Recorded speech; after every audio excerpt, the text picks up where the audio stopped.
కొంతకాలంగా ముఖ్యమంత్రి కిరణ్ తీరుపై గుర్రుగా ఉన్న మంత్రి డిఎల్ ఈసారి రాజీనామా అస్త్రాన్ని సంధించారు. రాజీనామా లేఖను సోనియాకు పంపారు.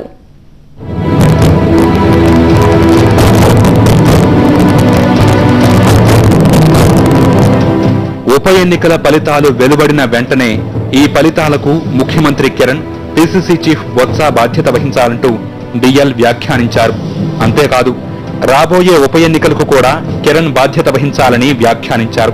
ఈ వ్యాఖ్యలు చేసిన 24 గంటల్లోపే ఏకంగా రాజీనామా అస్త్రాన్ని సంధించారు. గత కొంతకాలంగా కిరణ్ తీరుపై డిఎల్ గుర్రుగా ఉన్నారు. 108 వ్యవహారం నుంచి పలు అంశాల్లో కిరణ్ తో విభేదిస్తూ వస్తున్నారు. చివరికి తన మంత్రిత్వ శాఖను కూడా సగానికి పైగా కోసేసి కొండ్రు మొరడికి ఆ శాఖనివ్వడం కూడా డిఎల్ ఆగ్రహానికి కారణమైంది.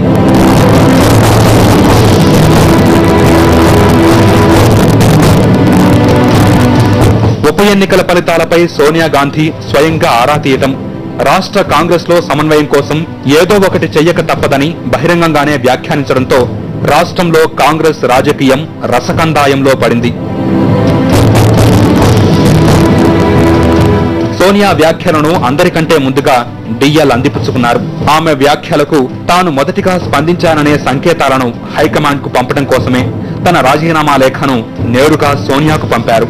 నిజానికి తన మంత్రి పదవికి రాజీనామా చేయటం అనేది డిఎల్ ఉద్దేశం కాదు. అదే అయి ఉంటే ఆయన తన రాజీనామా లేఖను నేరుగా గవర్నర్ కు కానీ సీఎం కు కానీ పంపించి ఉండేవారు.